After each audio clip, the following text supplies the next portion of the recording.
Adani group के जो share हैं उनकी आज क्या स्थिति है।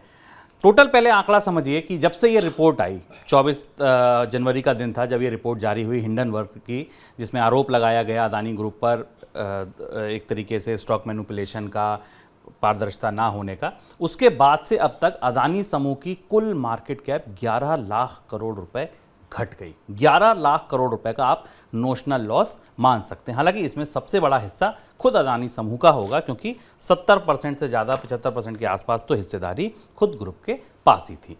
आज क्या बाजार में हाल था? तो आज का बाजार में हाल ये था कि एसीसी और अंबुजा, एक पॉजिटिव खबर आई थी कि हिमाचल में दोनों कंपनियों के जो प्लांट थे सीमेंट, उनमें अब कामकाज शुरू हो गया। लेकिन ये खबर भी उत्साह नहीं भर पाई। एसीसी 1% से ज़्यादा टूटा, अंबुजा सीमेंट में भी करीब 0.25% की गिरावट देखने को मिली।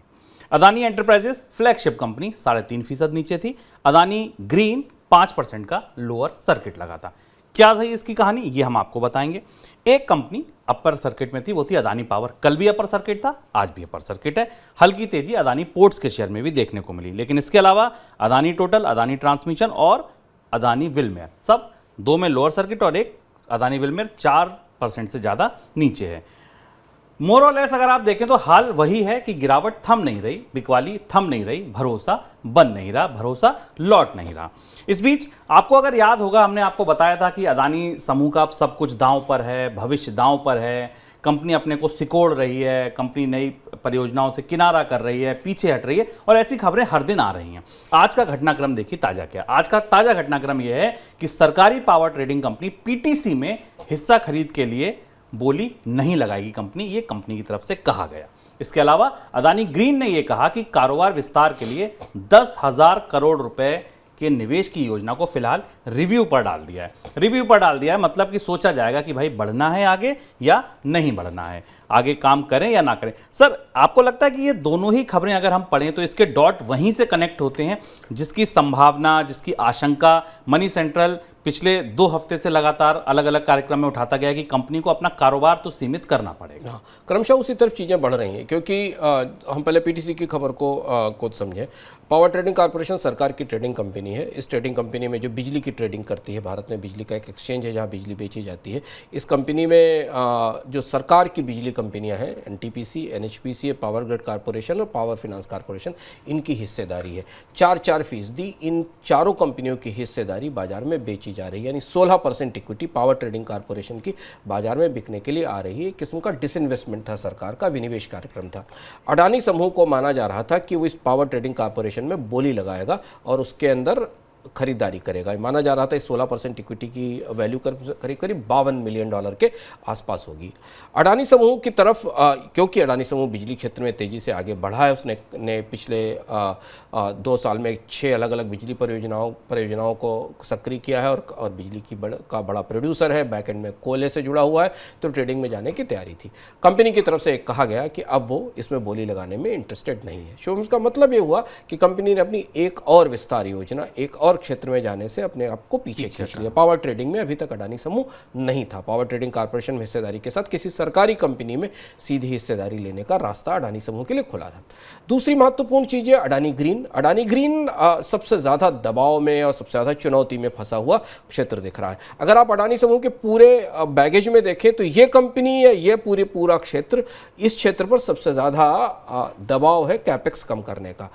अडानी ग्रीन 10,000 करोड़ रुपए के अपने निवेश को रोकने या पीछे हटाने की बात कर रहा है। ये बात कहाँ से चली? ये बात यहाँ से आई, ऐसा मार्केट के सोर्सेज का मानना है कि जब 16 फरवरी को अडानी ग्रीन एनर्जी लिमिटेड के बॉन्ड्स के इन्वेस्टर से कंपनी की तरफ से बात की गई थी, और तब बॉन्ड्स के इन्वेस्टर जो काफ़ी बेचैन थे, एंशियस थे कंपनी की कर चुकाने की क्षमताओं को लेकर, और वहाँ कंपनी की तरफ से कहा गया था कि जो कमिटमेंट किया, जो हमने अपने भविष्य की विस्तार योजनाएँ बनाई हैं, या जो पूंजी खर्च जिसको कैपेक्स कहा जाता है, जिसकी योजनाएँ बनाई हैं, वो सब अभी बहुत एडवांस स्टेज पर है, बहुत प्राइमरी स्टेज पर है। इसे एडवांस स्टेज पर ले जाना है, इसे आगे हम नहीं ले जा पाएंगे। और ये सारा कैपेक्स कंपनी की तरफ से डिस्क्रिशनरी कैपेक्स कहा गया था, यानी कंपनी अगर चाहेगी तो इसे खर्च करेगी और उसे नहीं करेगी। तो 10,000 करोड़ रुपए का एक बड़ा हिस्सा जो अडानी ग्रीन की तरफ से निवेश किया जाना था उसे वापस लेने के संकेत मिल रहे हैं। ध्यान रखना होगा कि ग्रीन एनर्जी यानी रिन्यूएबल एनर्जी में अडानी समूह के स्टेक्स काफ़ी ऊंचे थे शुरुआत से, और हमने यहीं पर अडानी और अंबानी समूह के बीच में सीधी होड़ होते हुए देखी थी, चाहे वो सोलर एनर्जी हो या ग्रीन हाइड्रोजन हो। अब दूसरी तरफ देखें, अडानी और टोटल का एक जो फ्रांस की टोटल कंपनी है, एनर्जी कंपनी, उसका एक संयुक्त उपक्रम है, वो ग्रीन हाइड्रोजन के क्षेत्र में अडानी समूह के साथ निवेश करना चाहता था। उस परियोजना को रोकने का या उस निवेश को फिलहाल टाल देने का फैसला भी हो चुका है। तो पहला बड़ा सेक्टर जहां अडानी समूह अपने को सिकोड़ रहा है वो रिन्यूएबल एनर्जी है, जहां स्थायी तौर पर दिखाई देता है।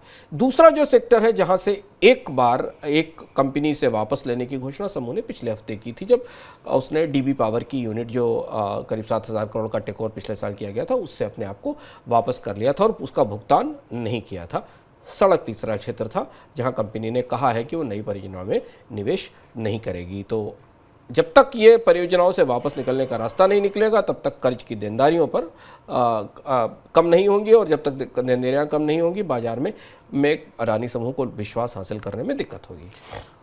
अगली बात यह है कि एक तरफ तो आप नई परियोजनाओं से हाथ पीछे खींच रहे हैं, जैसा अंशुमान जी ने बताया कि रोड नहीं बनाएंगे, पावर ट्रेडिंग में नहीं जाएंगे, बिजली का पावर प्लांट भी नहीं खरीदेंगे। ठीक है, आप नहीं खरीदेंगे तो सीधी सी बात है कैपेक्स आपके डिम होंगे, ग्रोथ पर असर पड़ेगा और आपको नए लोन भी नहीं लेने पड़ेंगे, ये भी लाजमी है। लेकिन दूसरे हाथ से यही समूह अपने कुछ पेमेंट्स भी निपटा रहा है। सोमवार को अदानी पोर्ट्स की तरफ से एसबीआई म्यूचुअल फंड को 1500 करोड़ रुपए की देनदारी चुकाई गई। ये भी कहा गया कि मार्च में 1000 करोड़ की और देनदारी है वो भी चुका दी जाएगी। एक अपडेट और है अदानी समूह से जुड़ा, जो मैंने आपको बताया कि हिमाचल प्रदेश में अदानी समूह की कंपनी अंबुजा सीमेंट और एसीसी सीमेंट ने सीमेंट प्लांट 67 दिन से बंद कर रखे थे।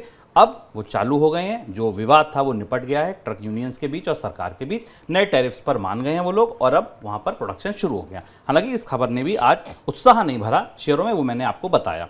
अब बात यह है कि एक तरफ तो सर हम नए प्रोजेक्ट्स नहीं ले रहे हैं, दूसरी तरफ जो देनदारी ड्यू आ गई हैं उनका रीफाइनेंस नहीं हो पा रहा है या नए कर्ज उसके लिए नहीं मिले, तो उनको चुकाना ही एक विकल्प है और वो कंपनी चुका रही है। कहीं प्रीपेमेंट करने की कोशिश कर रही है जिससे भरोसा लौटे, कहीं ड्यू डेट पर उनको चुकाया जा रहा है। आपको ये लगता है कि कंपनी अब एक बहुत बड़े पुनर्गठन की तरफ आगे बढ़ रही है?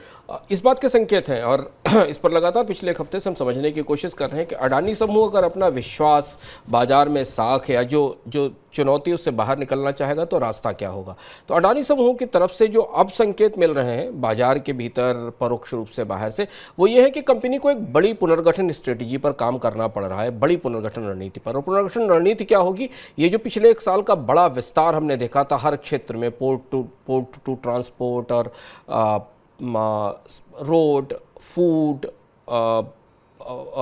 माइनिंग, इवन वाटर ट्रेड तक जाने की बात थी, वो सारी गतिविधियों को कंपनी को सीमित करना पड़ेगा और वो पुनर्गठन की कोशिश शुरू हो गई, जिसके संकेत हमें पिछले एक हफ्ते से मिलने शुरू हुए थे। पहले पावर जो सबसे बड़ा सेक्टर था जहां काफ़ी स्टेक्स आई थी, वहां स्टेक्स कम की गई हैं, ग्रीन में एनर्जी में स्टेक्स कम की गई हैं और रोड में कम की गई हैं। इसके साथ जो दूसरी चुनौती अडानी समूह के साथ है, जिस पर हम लगातार संकेत कर रहे हैं कि अडानी समूह लगातार तेजी से अपने जो कर्ज के भुगतान आ रहे हैं उन्हें चुकाने की कोशिश कर रहा है, ताकि बाजार में किसी और दूसरे तरीके की पैनिक या घबराहट ना फैले। इसको आप ये भी इस तरह से भी मान सकते हैं कि कर्ज के पुनर्गठन होने की संभावनाएं भी अब सीमित होती जा रही हैं, क्योंकि कर्ज का बहुत ज़्यादा है और कंपनी की साख को लेकर और खासतौर से एफपीओ विड्रॉ होने के बाद कंपनी की साख को लेकर कई सारी चुनौतियाँ बनी है। और उस एफपीओ को विड्रॉ कैंसिल होने के बाद अब कंपनी के पास कोई रास्ता नहीं है कि वो अपने कर्ज तेजी से चुकाए, जो बॉन्ड्स आ रहे हैं उनको चुकाना शुरू करे।